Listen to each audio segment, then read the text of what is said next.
जो भी आए, योगी जी आए तो बहुत बढ़िया, क्योंकि विकास के कार्य हुए ही हैं और हो ही रहे हैं, और विकास के कार्यों के साथ साथ सनातन संस्कृति की जो रक्षा है वो भी उतनी ही जरूरी है। और हम सब सनातनी हैं, हम सब सनातनी हिंदू हैं, कोई एक दिन वाले हिंदू नहीं है चुनाव वाले। तो अगर उसकी रक्षा हो रही है, अगर संस्कृति हमारी वापस पुनर्जीवित हो रही है, अगर उसको लेकर हम फिर से गौरवान्वित अनुभव कर पा रहे हैं, तो ये भी बहुत बड़ी बात होती है। क्योंकि विकास का तात्पर्य सिर्फ और सिर्फ सभ्यता के विकास से नहीं होता, संस्कृति के विकास से भी होता है।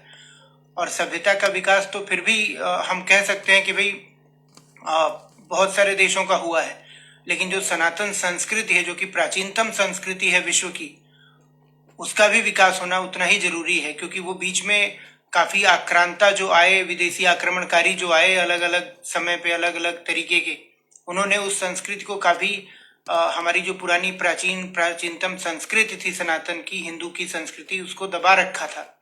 उसका उद्बोधन होना, उसका फिर से प्रस्फुटन होना, उसका फिर से अपने वास्तविक रूप में हम सबसे परिचय होना और आने वाली पीढ़ियों से खासकर परिचय होना बहुत आवश्यक है। क्योंकि वो मूल्य आधारित, नैतिक मूल्यों से ओतप्रोत और साथ ही साथ वैज्ञानिक तथ्यों को साथ में लिए हुए एक संस्कृति है।